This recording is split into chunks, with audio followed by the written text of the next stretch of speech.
बोला ना 2000 मैं 15 साल से शिवसेना में था। यहाँ पे शिवसेना का झंडा पकड़ने के लिए कोई नहीं था, तो अकेला गोपाल कोल्हे पाटिल था।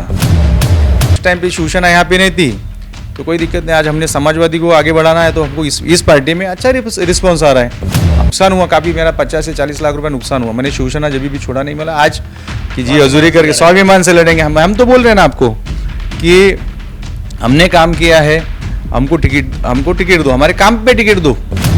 आगे पीछे घूमना, जो टिकट देते हैं उनको तो मालूम है आपको कौन टिकट देता है कौन टिकट नहीं, उनके इनके हाथ में रहता है। ठीक है, तो जी हजूरी करना, नमस्ते सर कैसे हो, खाना खाए कि नहीं, ये किया कि नहीं, वो किया कि नहीं, वो हमारे माँ बाप ने हमको सिखाया नहीं। हम क्या मालूम है क्या, मोदी जी का रिजवन क्या मालूम है, चुपचाप कमल छाप। तो इनके साथ में रहेंगे, चुपचाप साइकिल। अब अंदर क्या करेंगे उनको मालूम है। लग रहा है कि हम अखिलेश यादव के दूसरे छोटे भाई आ गए। तो बोला ठीक है, अच्छा प्यार मिल रहा है ये पार्टी में, ये पार्टी को आगे बढ़ाएंगे। चुनावी समर की शुरुआत हो चुकी है और कैंडिडेट के जो चेहरे हैं वो साफ होने लग गए हैं। हम इस बीच लोगों के साथ मिल रहे हैं, वो जो कैंडिडेट हैं, जो आपके कैंडिडेट हैं, जो जनता के उम्मीदवार हैं, और उम्मीद के साथ वो उम्मीदवार जा रहे हैं आप सभी के पास। तो हमसे साक्षात करेंगे और उसे जानेंगे कि उनका विजन क्या है आपके साथ जुड़ने के लिए। आपको अपना मुद्दा क्या वो जानते हैं, किन मुद्दों पे आपके साथ वो जा रहे हैं, तमाम सारी बातें हैं जो आप उनसे करना चाह रहे हो। आपके सवाल मेट्रो सिटी समाचार के माध्यम से मैं संजय मिश्रा ले रहा हूं। हमारे साथ है गोपाल कोल्हे पाटिल, जिनको आपने देखा होगा कई सालों से काम करते हुए। लेकिन इस बीच जब चुनावी समर हुआ तो बहुत सारी चीज़ें बदली हुई हैं। अगर आप उनको जानते हैं तो आप ये भी जानते रहे होंगे कि वो पहले शिवसेना का यहाँ पे बैनर लगा के सालों से काम कर रहे थे। लेकिन इस बीच जब ये सामने हमारे बैठे हैं गोपाल जी, तो आप देखेंगे कि उनकी रूपरेखा थोड़ी बदली हुई है। तो पहला सवाल हम उनसे करेंगे। गोपाल जी, स्वागत है आपका मेट्रो सिटी समाचार में। सबसे पहला सवाल, क्या आपने आज समाजवादी वेश धारण किया है, समाजवादी पार्टी आपने ज्वाइन की है, शिंदे गठ में क्या हुआ? मैं काफ़ी टाइम से 15 साल से मैं शिंदे गठ में शिवसेना में, पहला उद्धव साहब की थी, फिर शिंदे साहब आई तो शिंदे साहब की हुई वो। तो मैं 15 साल से कार्यरत हूँ शिवसेना पार्टी में। 15 साल से काम कर रहा हूँ। 2015 का मैं इलेक्शन लड़ चुका हूँ, काफ़ी कम वोट से 2015 में कुछ 50 वोट से मैं हार रहा था। तो जब भी मैंने हार नहीं मानी, कुछ गलती को सुधारा और कार्यालय चालू किया और लोगों के बीच में सबके पास गया। और कार्यालय 24 घंटा मेरा दिन रात, मतलब मेरा रात में बंद होता तो मैं वही प्रभाग में रहता हूँ जहाँ पे मेरा कार्यालय है। तो पब्लिक का सुख दुख में जितना मेरा सहयोग था मैंने सबका सहयोग किया।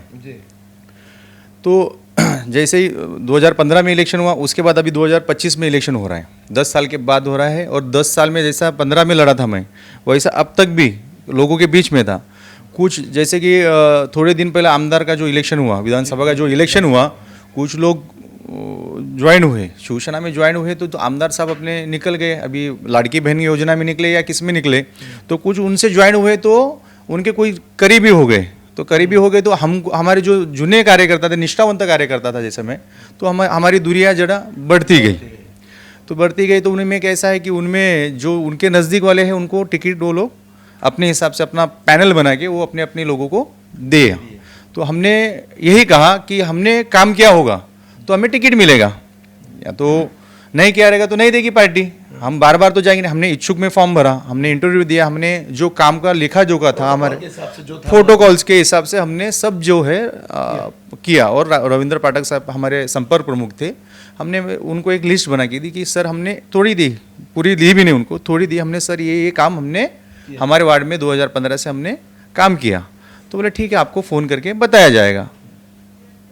उसके बाद क्या हुआ? कोई निर्णय नहीं आया? नहीं, ऐसा है कि कुछ नहीं, वापस एक बार निर्णय आया और आपके डॉक्यूमेंट क्लियर है कि कैसा है। मतलब ठीक है, क्लियर दिखाया हमने। पहला तो ऑलरेडी मैं 2015 में इलेक्शन लड़ा था, डॉक्यूमेंट के बारे में जानकारी थी हमें। हमने डॉक्यूमेंट, सर बोला डॉक्यूमेंट का 1 रुपये का टेंशन, मतलब एक जेरोक्स पेपर जो भी हमको डॉक्यूमेंट लगता है हमने उनको दिखाया। बोले ओके है, आपको पार्टी ऑफिस से फ़ोन आएगा। मतलब ठीक है सर, फ़ोन आएगा तो हम आएंगे। एक शिवसैनिक, जब आपने कहा कि शिवसेना जब शिवसेना थी उसके बाद यूबीटी और शिंदे गठ हुआ, उससे लेकर आज जब आपको मौका था और आपके इस काम की उपेक्षा करते हुए पार्टी ने, आप जैसा कह रहे हैं कि भाई उपेक्षा की गई, तो ऐसे में आज समाजवादी में आप जुड़े हैं, तो क्या अपेक्षाएं हैं और आप पार्टी को क्या कहेंगे? और आज जिस पार्टी में हैं उनके साथ आपका साथ कैसा है, क्या कहेंगे? नहीं, अभी देखो शिवसेना पार्टी, अभी उनका दामन अभी मैंने छोड़ दिया।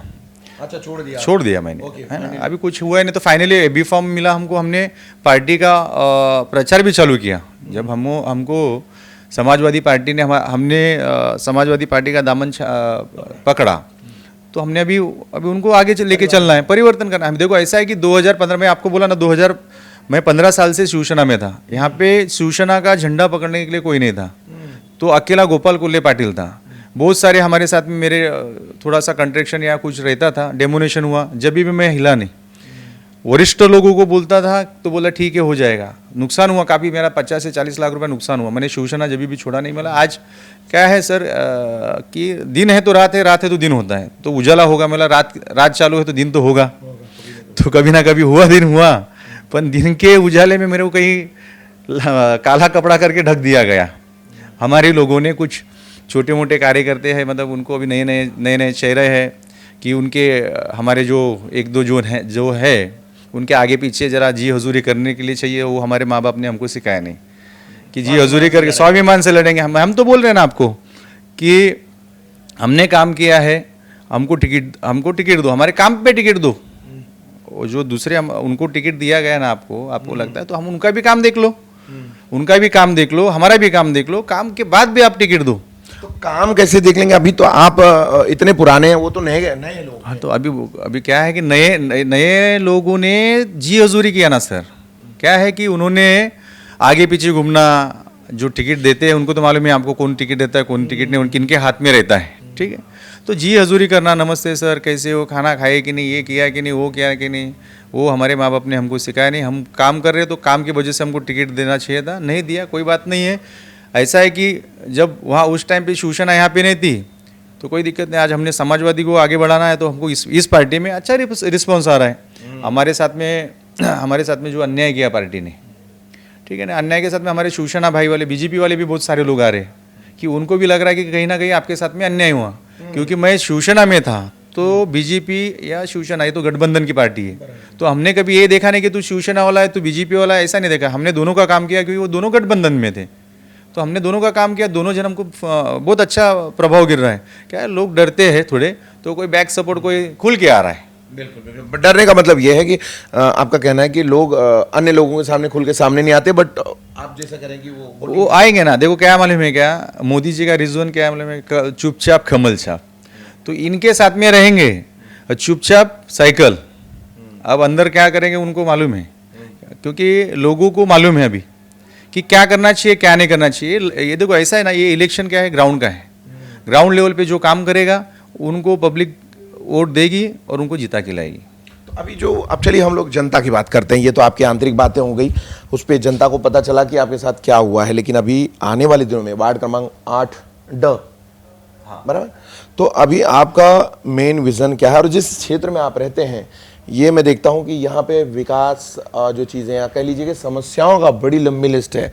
और आप बहुत पुराने तरीके से बहुत पुराने समझ देख रहे हैं। बहुत सारे आपके बीच, आपके सामने भी बहुत सारे लोग नए भी आए हैं और बहुत पुराने भी हैं।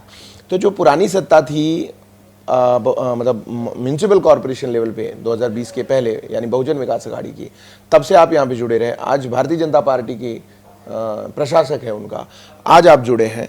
तो आपको क्या लगता है कि इतने समय में इस शहर को, वसई विरार को, खासकर पूर्व का जो पट्टा है, अगर आप वेस्ट में जाते हैं तो वेस्ट का पट्टा और ईस्ट का पट्टा नज़र देखते हैं तो 2 भाग दिख जाता है वहाँ और यहाँ में। तो इस अंतर को कैसे ख़त्म किया जा सकता है? आप एक नेता हैं, जमीनी नेता है, तो क्या आपके पास ऐसा कोई प्लान है? प्लान है ना, प्लान के बिना कुछ काम होता है क्या? प्लान ऐसा है कि देखो इस साइड में जो भी कुछ काम होता है वहाँ पे नगर पालिका, उस साइड ही हॉस्पिटल जो भी है नगर पालिका का, जैसा कोई मेरी माँ बहन या बहन डिलीवरी का कुछ चार्ज है या तो रात में नगर पालिका। देखो कैसा, ये झोपड़पट्टी एरिया है, यहाँ पे ऐसा है कि कोई वॉचमैन, कोई रिक्शा चालक या तो छोटे मोटे लोग रहते जो वर्कर लोग हैं, है ना, भिखारी मिस्त्री जो लग रहते। यहाँ वसई विरार महानगर पालिका एक भी मतलब जो कैपेबल हॉस्पिटल नहीं, दिन रात वो चालू रहे। पहला मैं सबसे पहला जो नगर पालिका में इलेक्शन रहूँगा और जीत के आऊँगा तो सबसे पहला मेरे यहाँ पे मैं एक हॉस्पिटल का सुविधा जो नगर पालिका दिन रात वो चालू रहे, जो 20 बेड का रहे या 30 बेड का रहे, वो सबसे पहला मांग वो करूँगा। और जगह भी है, ऐसा नहीं कि जगह नहीं, मेरा खुद का आई फाउंडेशन है। आई फाउंडेशन के माध्यम से और मेरे शिवसेना, जब मैं जूना शिवसेना में था क्योंकि उस टाइम पे मैंने वो फॉलो किया है, तो मैंने उसमें मांग भी की है कि कहीं जगह है, ये जगह पे आप जो है नगर पालिका से ये जगह पे हॉस्पिटल, और दूसरा क्राइम रेट यहाँ पे ज़्यादा है, स्लम इलाकों में ज्यादा है हाँ चोरी है, सब चीज़ें। तो यहाँ पे पुलिस स्टॉप कम है। पुलिस स्टेशन जाना है तो आपको यहाँ से लेके हाईवे पे जाना पड़ेगा विरार फाटे तक। आप पेलार पुलिस स्टेशन के अंतर्गत आते हैं हम। तो एक पुलिस स्टेशन के लिए भी हम आयुक्त साहब से उसका भी मैंने थोड़ा फॉलोअप लिया है। तो उसके बाद इलेक्शन लग गया तो वो चीज़ में मैं ज़रा ये हुआ। तो वो चीज़, दो चीज़ मेरी पहली ये दो चीज़ रहेगी, प्राथमिकता ये रहेगी कि मैं दो चीज़ में इसको फॉलोअप करूँ। अच्छा, दूसरा एक है कि यहाँ पे जो महिला वर्ग है, जैसे आपने कहा कि उनको अगर कभी प्रेगनेंसी वगैरह होती है, सब जो होती है, तो ऐसे केसेस में उनको भागदौड़ करनी होती है। उनका कोई निश्चित ये नहीं है कि नाला सुपारा में भी उनकी सेवा उनको मिल जाएगी वगैरह। तो इसके अलावा भी जैसे यहाँ के रेसिडेंट्स हैं, उनके लिए बहुत चैलेंज है, बहुत प्रकार का चैलेंज है, एक चैलेंज नहीं है। पानी तो बीच में आया था, क्या अभी पानी सब जगह मिल गया है? नहीं, बहुत सब जगह नहीं मिला। और लूटमार पानी के इसमें बहुत लूटमार है। ऐसा है सर, क्या मालूम है, नगर पालिका डीडी जो है वो 25-26 जैसे मेंबर रहते हैं। एक 5 मेंबर रहेगा तो 25,000 समथिंग है, और 8 मेंबर है, जैसा मेंबर के हिसाब से वो कैलकुलेशन वो उसका डीडी का बढ़ता है। 5 मेंबर है तो 22,000 है, 8 मेंबर है तो समथिंग 25, 26, 27 जो भी समथिंग है। तो यहाँ पे क्या है मालूम है कि जूने माजी नगर सेवक है, उनके कार्यकर्ता या तो अदर पार्टी वाले भी जो सेटिंग रहते हैं, ये 70,000 50,000 लोगों से लेते हैं। तो वो पहला मैं बंद करूँगा। लीगल जो रहेगा, जो लीगल चार्जेस है, और वो नगर पालिका महानगर पालिका में जो भी व्यक्ति, जैसे कि नगर सेवक का आदमी जो रहता है राइट हैंड लेफ्ट हैंड, वो नहीं करने दूंगा। वो खुद व्यक्ति चाहे सेक्रेटरी रहने दो, चेयरमैन रहने दो, वो चेयरमैन या सेक्रेटरी वहाँ पे फाइल फुडअप करेगा। वो फाइल का वो खुद नगर पालिका वाला वहाँ पे फॉलोअप लेना चाहिए। वही चीज़ में उनको वो जो रेट है, जो भी समथिंग जो रेट रहेगा नगर पालिका, उसी पैसे में उनको नल कनेक्शन देने की ये पहली प्राथमिकता करूँगा, नहीं तो उस पर जाँच कराऊँगा। वार्ड का आपका चारों जो पैनल है, अगर आप देखेंगे, आप तो अकेले लड़ रहे हैं, आपके साथ कोई पैनल में नहीं है, बट एक कह रहा था कि ये जो चारों वार्ड का एक पैनल है 8 नंबर का, इसमें सबसे बड़ी समस्या क्या है? और आपने जो देखा हो और जो लोगों से आपने आश्वासन दिया हो या पिछले 10 साल 5 साल में, वो और आपकी निगाह में क्या है? चारों वार्ड जोड़ के क्या है सबसे ज़्यादा कॉमन ही है? रोड, रास्ता, ये तो अंदरूनी, मतलब रोड तो अभी आप तो अभी फिलहाल तो रोड का हालत देख ही रहे हो। और रोड की वजह से ऐसा याद आया, रोड की वजह से मैं उस टाइम पे जूनी शिवसेना में था, तो उस टाइम पे हमारे माननीय आमदार ने उस टाइम पे नारियल फोड़ा, और उनका स्टेटमेंट उस टाइम पे मैं भी वहाँ पे ही था। उस टाइम पे उन्होंने क्या बोला की मी नारळ आज फोडणार ना, तर उद्यापासून हे काम चालू व्हायला पाहिजे आणि चांगल्या क्वालिटीचं काम चालू व्हायला पाहिजे. तो कुठला स्पॉट होता? स्पॉट हाच आपला पेल्लार रोड आणि त्यांचं मेन कार्यालय. कधी केले? हे 1.5 महिना अगोदरच झालेलं आहे. आता पण तुम्ही रोड रस्ता बघणार, ते पॅचिंगचं काम आहे, पॅचवर्क आहे, नवीन नाही. ते पॅचवर्कला पण नारियल फोडले आपण. आणि चला ठीक आहे, चांगली गोष्ट आहे, इलेक्शनचा माहोल आहे, आपण ते एक माहोल बनवतो, काय विषय नाही. पण तरी पण आतापर्यंत ते पॅचवर्कचं काम पूर्ण झालं नाही. हे काम कशाला व्हायचं? पावसाळा संपला, गणपती आले, गणपती बाप्पा, हां, तर गणपती आले, तर गणपतीची बाप्पा आले, तर पॅचवर्कचं काम एकदम व्यवस्थित व्हायला पाहिजे आणि गणपती बाप्पा एकदम सुरसुराट एकदम बसायला पाहिजे. ते आले नाही. ते पॅचवर्कचं आतापर्यंत काम नाही झालं. त्याच्याबद्दल पण मी माननीय आमदार साहेबांना कंप्लेंट केलेली की मला साहेब असं आहे की आपण सांगितलं आहे, पण जनता आता पुढे नगरसेवकचं इलेक्शन आहे आणि विरोधक हे आपल्यावर जरा तुटतं, त्याला लक्ष द्या. नाही आपण सांगितलं आहे, काम करतो आहे ना. मला ही गोष्ट मला नाही ना साहेब, कसं माहिती आहे, त्याच्यावर लक्ष नाही दिलं आहे तर आपली चुकी निघतात. आपण आता सध्याचे माननीय आमदार आहात, तर आपलं काम आहे ते करणं. तर ते बोलते ठीक आहे आपण करू. मला ठीक आहे साहेब, ते काय त्याच्यामुळे पण काय असेल तर ते नाराज असेल आमच्यावर, त्याच्यामुळे पण आमची तिकीट कापली असेल, देव जाणे बाबा. अभी देखिए समीकरण तो बदल गया. आप समाजवादी पार्टी में आ गए, वो महायुति वर्सेस बहुजन विकास अघाड़ी वर्सेस आपके जो कुछ पार्टियां हैं, कांग्रेस भी है, अभी बनसे भी है, ये भी है. तो जो समीकरण में ये जो उनका समझौता हुआ है, जो युति बनी है, उस पर क्या कहेंगे? ये जो तीनों पार्टियों की अलग अलग युति चली है, विचारधारा पूरी तरह हो गया. धनंजय गावड़े जो विरोधी हुआ करते थे वो सीधा बहुजन विकास अघाड़ी ज्वाइन कर दिए. पहले बहुत लड़ाई हुई थी और सालों तक हुई थी. और इधर आप देखेंगे मन से बहुजन के साथ जुड़ गई है. तो ये समीकरण पे क्या कहेंगे? ऐसा है कि मन से उनका प्रॉब्लम है, वो किसके साथ में जुड़े उनका प्रॉब्लम है, उसके में हमको क्या करना है कि उनका लगा ऐसा, तो ठीक है. अब लोग देखेंगे कि मनसे ने उत्तर भारतीयों के साथ में क्या किया. देखो क्या मालूम है क्या, हाँ देखो महाराष्ट्र में भी हूँ, देखो अपन सबसे पहला हम क्या है, हिंदुस्तानी एक भारत के नागरिक हैं। क्या है कि कोई भी समझो मैं भी हूँ तो मैं स्थानिक नहीं हूँ, मैं अमरावती से आया हूँ, ठीक है ना।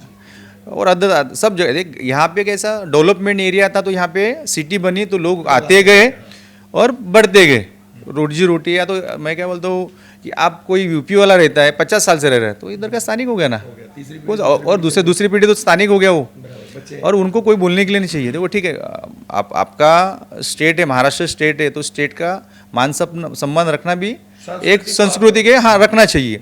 पर किसी उत्तर भारतीयों को या तो किसको मारना ये उचित नहीं है। देखो क्या मालूम है, गलती किससे नहीं होती है, ठीक है, उसको समझाओ, प्यार से समझाओ, मार ये मौका दो। ऐसा कैसा बोले मार ये कौन सा, ये नहीं है सिस्टम ने, मार से कोई सुधरता नहीं। उनको समझाओ ऐसा नहीं, ऐसा करना चाहिए था, ठीक है। अपने स्टेट की भाषा है, चलो ठीक है, ओके, कोई दिक्कत नहीं है। स्टेट की भाषा भी अपने को सीखनी चाहिए, पर मार के नहीं। मार के कोई किसी काम का नहीं होता है। और दूसरी बात, ये अपन भारतीय है, कोई अलग ये नहीं कि मतलब कोई पाकिस्तान से आ रहा तो उसको मारूं। हाँ तो ठीक है, कोई पाकिस्तान से कलाकार आया हमारे स्टेट में, भारत देश में कुछ काम करता है कुछ, तो उसके लिए मैं अपोजिट में रहूँगा। पर हमारे उत्तर भारतीय रंदो, अदर स्टेट के रंदो, इनके ऊपर अत्याचार ये होने नहीं दूंगा मैं। अच्छा, एक और मुद्दा बनता है। देखिए, आप युवा हैं अभी, तो मुझे सवाल बनता है, ये नालासोपारा का नाम शूरपारक नगरी ये करने के लिए बीजेपी ने मुद्दा उठाया, और द्वारिकाधीश करने के लिए आपने देखा कि ये भी मुद्दा वायरल हुआ कि द्वारकाधीश स्टेशन विरार का नाम कर दो, दोनों का नामकरण चेंज करने के लिए। और विरार वाले में ये खबर जो छपी थी कि कई अखबारों ने, अच्छे बड़े अखबारों ने भी लिया, मुंबई से भी, कि द्वारकाधीश नाम उत्तर भारतीयों की मांग है, तो उसके हिसाब से उन्होंने लिखा कि ये बहुत बड़ा इतिहास है। तो इन दोनों को क्या लगता है कि नालासोपारा का नाम चूंकि जुड़ा तो यहाँ से भी है जहाँ हम बैठे हैं, तो नाम बदली करने का शूरपारक नगरी जो मनोज पाटिल जी ने उठाया था मुद्दा भारतीय जनता पार्टी की तरफ से, तो क्या लगता है आपको, बदलाव के लिए कुछ बात करेंगे? नहीं, नाम बाद में बदलना, पहला ये जो शहर बदलो, शहर का नालासोपारा ना, नाला, उसमें नाले की पहले मरम्मत करो, फिर चेंज करो पूरा वो नालासोपारा जो है, फिर आप क्या नगरी रखना चाहते हो वो रख सकते हो, कोई दिक्कत नहीं। मैं भी लायक बनाओ, पहला लायक नहीं बोला, इलेक्शन आया तो बरोबर ये नहीं रखना है, वो करना है, ये करना है, फिर 5 साल बाद में वापस अभी दूसरा इलेक्शन आएगा तब उठोगे, फिर वापस बोलोगे अभी हमको लगता है कि ये जय श्री कृष्णा, हम भी बोलेंगे फिर जय श्री कृष्णा नगरी रख दो। ऐसा नहीं ना, आप पहला जो है नगरी, नाम बदलने से कोई काम नहीं होता है, काम दिखाओ फिर नाम बदलो तो अच्छा लगेगा। और पब्लिक भी है ना, पब्लिक भी बोली हाँ ठीक है ओके, ये नगरी का नालासोपारा अभी नहीं, अभी नाले दिखने रही है, अभी ये नालासोपारा का नाम बदलना चाहिए। आखिरी सवाल में, अब लगभग हम लोग हैं, अभी सिलसिला तो चलता रहेगा। मैंने पहले ही आपको कहा, कंपेयर का जब करते हैं कि वेस्ट और ईस्ट का, तो वहाँ की सड़कें, वहाँ की हवा, वहाँ का पानी, वहाँ की स्वच्छता, और ये पूरे पट्टे पे लागू होता है, वो चाहे नायगांव हो या विरार हो। और जब आप ईस्ट में आते हैं तो आपको स्टेशन से हाईवे पहुँचने के लिए आधे पौने घंटे, 1 घंटे, 1.5 घंटे का सफ़र स्ट्रगल के तहत साथ में करना पड़ता है। और बीच में जो दौर गया पिछले 1-2 महीने, 3 महीने का, उसमें तो इतनी बुरी परिस्थिति कि लोग चाहते थे कि जाएं नहीं, तो जाएं कहाँ, ट्रेन में भी भीड़ है, नेशनल हाईवे 48 भी जाम है, आपके इंटरनल सड़कें भी जाम है। लोक संख्या 5 लाख थी तो एक ब्रिज बना था, आज 25 आ गई, और इसमें 35 लाख लोक संख्या हो गई। 20 साल पहले का ब्रिज एक था, आज 35 लाख, जहाँ 5 लाख थे उस समय। तो क्या लगता है कौन जिम्मेदार है? डेवलपमेंट का सपना कोई दिखता नहीं, टाउन प्लानर क्या कर रहे थे? आप लोग उस समय विपक्ष में रहे होंगे, फिर बाद में आप सत्ता में आए, तो इन सब मुद्दों पे भी बात होनी चाहिए कि नहीं होनी चाहिए? यहाँ के लोग जो सफोकेशन होता है, गला दब गया है ये पूरा, और सड़कों पे चलने जैसा नहीं है, तो ये बदलाव कब आएगा? कब? नेता खाली वोट मांग रहे, जीत रहे हैं, आपकी अपनी भावनाएं क्या है उस पर, कब होगा ये? देखो परिवर्तन होगा तो बदलाव जरूर रहेगा। लोगों ने परिवर्तन दिया तो उनको लगा नहीं ऐसा बदलाव का, तो कुछ मुझे नहीं लगा। ये बुरी परिस्थिति जो थी आप लेके जो भी रही हो, 1 साल 2 साल 5 साल 10 साल, क्यों थी? क्यों? कौन जिम्मेदार है सर इसमें? देखो स्टेट अपने, जैसे कि अभी प्रशासक 15 अपना, मेरे हिसाब से 2020 के बाद प्रशासक है, प्रशासक को उतना ध्यान देना चाहिए, उन्होंने भी दिया नहीं। फिर ठीक है, एक बात ये है। और दूसरी बात, अपने इलेक्शन अपना 2000 जो आमदार का जो इलेक्शन हुआ अभी 24 में हुआ, तो जो हमारे आमदार, माननीय आमदार, तीनों आमदार, चलो ठीक है, जो हिसाब से उनको काम और सब स्ट्रगल करना चाहिए, उन्होंने भी वो काम देखा नहीं। सब अपने काम से भागते गए और अनलीगल लीगल ये सब चीज़ में पड़ते गए, ठीक है। वो पब्लिक को कोई भी ध्यान नहीं दिया, ठीक है। अभी यही देख लो, आप बोलते हो नालासोपारा वेस्ट में, कोई भी वेस्ट ले लो, ठीक है, कोई भी वेस्ट ले लो, ईस्ट में झोपड़पट्टी है, गरीबों पे कोई भी ध्यान देखता नहीं है। वोट आता है जब इलेक्शन आता है तो गरीबों को देखते हैं और जब भी देखते हैं उनको मालूम है वेस्ट में सुशिक्षित और सब है। गरीब के यहाँ पे हम आपको बोला ना कि यहाँ पे कौन है रिक्शा चालक है, चलो ठीक है इनको जो बोलूँगा डांट दूंगा तो चुपचाप बैठ जाएंगे। तो इस बार जो है वो पब्लिक समाजवादी के साथ में है, ये मुझे 100% मालूम है। अच्छा, आपका कॉन्फिडेंस लेवल? मुझे मेरे ऐसा है ना, मैं समाजवादी पार्टी में समझो ना पक्ष प्रवेश किया तो इतने सारे लोग मुझे सामने से मतलब उनको एक ऊर्जा जो है एक ऊर्जा मिली है। मैं कल रात के 12:30-11 बजे तक थे, कोई मॉब आ रहा है, अरे सर हमको ऐसा लग रहा है कि हम अखिलेश यादव के दूसरे छोटे भाई आ गए। तो बोला ठीक है, अच्छा प्यार मिल रहा है ये पार्टी में, ये पार्टी को आगे बढ़ाएंगे। साथ दिया तो आगे कुछ और भी सोचेंगे। बहुत बहुत धन्यवाद गोपाल जी। तो ये हमारे साथ थे गोपाल कोले पाटिल, वार्ड क्रमांक 8, और आपने उनकी भावनाएं सुनी और उन्होंने जिस तरीके से सवालों का जवाब दिया है तो आप तक पहुंची हैं चीज़ें, और आप उनकी इस पूरे इंटरव्यू पे अपनी राय क्या है बता सकते हैं। हमने कई सवाल आपसे जुड़े हुए किए हैं, आपके दिमाग में कुछ सवाल है, आपको कोई तकलीफ है तो आप इसी वीडियो के कमेंट में ज़रूर बता सकते हैं हमसे। तो अगर कुछ रहेगा तो आपका अगला सवाल फिर इनसे पूछा जाएगा और इन्हें फिर से कटघरे में खड़ा किया जाएगा, क्योंकि आप वोट देने वाले जनता हैं और नेता चुनने का अधिकार संविधान ने आपको दिया है। तो बेशक उस दौर का आज जो है वो सही समय है जिसमें आप अपनी बातें रख सकते हैं। तो इन सवालों के बीच अगर कोई सवाल छूट रहा है तो आप हमें ज़रूर पूछ सकते हैं। तो मेट्रो सिटी समाचार से जुड़ने के लिए सभी साथियों का बहुत बहुत धन्यवाद, आभार। देखते रहे मेट्रो सिटी समाचार।